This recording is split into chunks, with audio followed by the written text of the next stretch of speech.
जय भीम साथियों, मैं रेखा रानी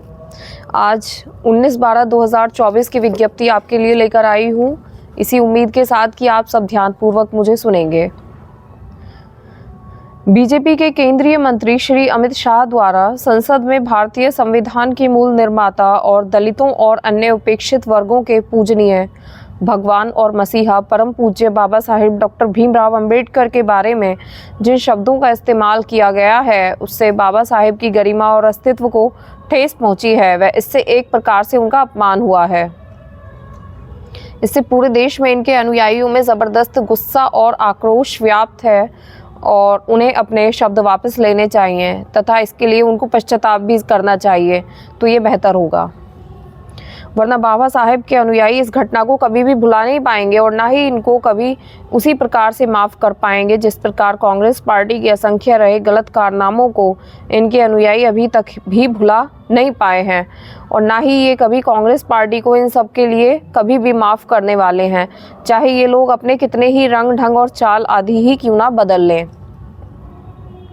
देश में दलितों और उपेक्षितों को पता है, कांग्रेस की तरह ही बीजेपी भी कोई पीछे नहीं है। भाजपा भी इन वर्गों के वोटों को लुभाने के लिए आए दिन किस्म किस्म की सियासत करती रहती है और इस चक्कर में अब यह पार्टी खुद ही अपने जंजाल में बुरी तरह फंस गई है।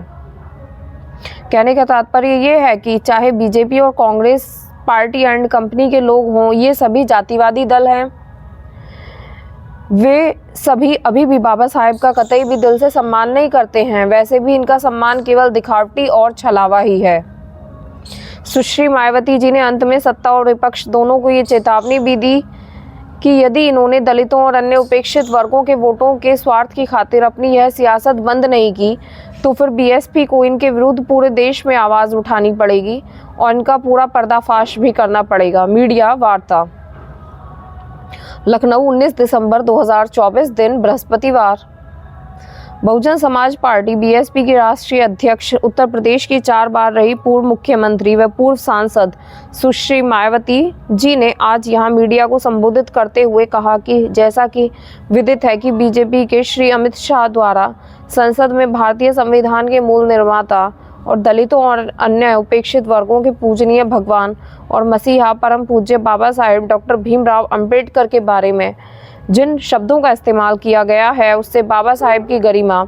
और अस्तित्व को काफ़ी ठेस पहुंची है। वह इससे एक प्रकार से उनका अपमान हुआ है, ऐसा हमारी पार्टी का ये मानना है और जिससे अब पूरे देश में इनके अनुयायियों में ज़बरदस्त गुस्सा और आक्रोश व्याप्त है और ये इनके कहे गए शब्द इनको जल्दी ही वापस लेने चाहिए तथा इसके लिए इनको पश्चाताप भी ज़रूर करना चाहिए, तो ये बेहतर होगा। वरना इनके अनुयायी इस घटना को कभी भी भुला नहीं पाएंगे और ना ही इनको उसी प्रकार से कभी माफ़ कर पाएंगे जिस प्रकार से बाबा साहेब के प्रति कांग्रेस पार्टी के असंख्य रहे गलत कारनामों को इनके अनुयायी अभी तक भुला नहीं पाए हैं और ना ही ये कभी कांग्रेस पार्टी को माफ़ करने वाले हैं, चाहे ये अपने कितने ही रंग ढंग और चाल ही क्यों ना बदल लें। इतना ही नहीं बल्कि कांग्रेस पार्टी ने बाबा साहेब डॉक्टर अंबेडकर के देहांत के बाद तो इनके नाम को व संविधान निर्माण में रहे इनके अहम योगदान को भी इतिहास के पन्नों से मिटाने की पूरी कोशिश की है। हालांकि अपने इन मकसद में यह पार्टी अब तक ज़रूर कामयाब हो जाती यदि बाबा साहेब के देहांत के बाद इनके अधूरे रहे कारवां को आगे बढ़ाने के लिए मान्यवर काशीराम जी अपना पूरा जीवन समर्पित करके आगे नहीं आते और जिस मिशन को मंजिल तक पहुंचाने के लिए मुझे भी अपनी पूरी ज़िंदगी समर्पित करनी पड़ी। इसके साथ ही मान्यवर श्री काशीराम जी ने बाबा साहेब के संघर्ष और इनके कारवां को खत्म करने वाली कांग्रेस पार्टी के सभी साम दाम दंड भेद आदि हथकंडों का मुकाबला करके तब फिर बीएसपी का गठन किया है, जिसे अब कांग्रेस, बीजेपी और अन्य सभी जातिवादी और संकीर्ण मानसिकता रखने वाली पार्टियां किस्म हथकंडे इस्तेमाल करके कमज़ोर करने में लगी हुई हैं। जबकि यूपी में 4 बार बीएसपी के नेतृत्व में रही मेरी सरकार ने जिस प्रकार से यूपी की राजधानी लखनऊ में और दिल्ली के नज़दीक नोएडा में भी बाबा साहेब डॉक्टर भीमराव अंबेडकर के सम्मान में अनेक भव्य और ऐतिहासिक स्मारक, संग्रहालय व स्थल आदि बनाए हैं। साथ ही इनके नाम पर यहाँ अनेक जनहित की योजनाएं भी शुरू की गई हैं। नए जिलों के नाम आदि भी रखे गए हैं, जिनमें से बाद में काफ़ी कुछ को समाजवादी पार्टी की सरकार ने बदल भी दिया है, जो इस पार्टी की बाबा साहेब के प्रति इतनी नफरत को भी दर्शाता है और जो अब कांग्रेस के साथ मिलकर इनके सम्मान की हवाई बातें कर रहे हैं। इसी प्रकार इन वर्ग से जुड़े अन्य संतों, गुरुओं, महापुरुषों आदि को भी पूरा आदर सम्मान दिया गया है। अर्थात बाबा साहब के आदर सम्मान में जो हमने अनेक ऐतिहासिक कार्य किए हैं, उससे अब कांग्रेस और बीजेपी आदि की नींद उड़ी हुई है, जिनके अनुयायियों के वोटों को लुभाने के लिए बीजेपी को भी मजबूर होकर अपने दिल पर पत्थर रख के इनके सम्मान में कुछ कदम भी उठाने पड़े हैं। और अब कांग्रेस पार्टी भी बाबा साहेब के दलित और अन्य उपेक्षित वर्ग के वोटों को लुभाने के लिए आए दिन किस्म किस्म की सियासत करने में लगी है। और इसी क्रम में कांग्रेस पार्टी अब इस कोशिश में लगी है कि श्री अमित शाह के मुद्दे पर कुछ ना कुछ दलितों का वोट जरूर बटोर लिया जाए, जबकि बाबा साहेब ने अपने जीते जी दलितों और अन्य उपेक्षित वर्ग के लोगों को इस पार्टी के बारे में सावधानी के तौर पर उन्हें यह कहा था कि कांग्रेस पार्टी कभी भी माफ़ करने के लायक पार्टी नहीं है। इस पार्टी से इन वर्ग के लोग कभी भी जुड़ने की कोशिश ना करें, क्योंकि जिस कांग्रेस पार्टी ने कदम कदम पर हमेशा मेरा यानी बाबा साहेब का अपमान किया है, मुझे इस पार्टी ने कानून मंत्री पद से इस्तीफा देने के लिए मजबूर किया और संसद में चुनकर भी नहीं आने दिया है। इसके अलावा जो भी कानून संविधान में इनके हित में बनाए जाते हैं, उन्हें भी लागू नहीं होने दिया गया है और जिनका चाल चरित्र चेहरा अभी तक भी नहीं बदला है। और अब तो यह पार्टी भारतीय संविधान में इन वर्ग के मिले आरक्षण को ही सही वक्त आने पर खत्म करने में लगी है। और अब इन सब मामलों में बीजेपी भी कोई पीछे नहीं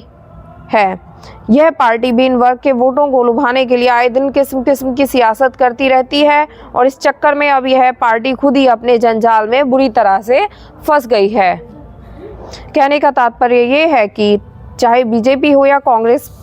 पार्टी एंड कंपनी के लोग, हाँ, ये सभी दल अभी भी बाबा साहब का कतई भी दिल से सम्मान नहीं करते हैं। अर्थात इनका सम्मान केवल दिखावटी और छलावा वाला ही रहा है। और अब ये पार्टियां बाबा साहब का नाम केवल इस्तेमाल करके इनके अनुयायियों का वोट लुभाने में ही लगी हुई हैं, जिनसे बाबा साहब के अनुयायियों को हमेशा सावधान रहना है।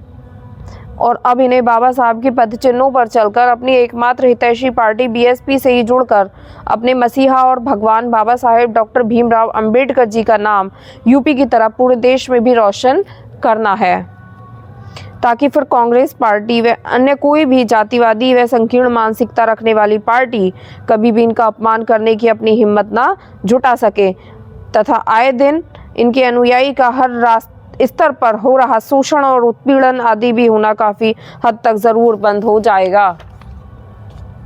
संक्षेप में अब मेरा यही कहना है कि खासकर दलितों, अन्य उपेक्षित वर्ग के वोटों के लिए पिछले 1-2 दिनों से संसद में सत्ता और विपक्ष के बीच में जो सियासत चल रही है और इनके वोटों के लिए मेरे तथा तेरे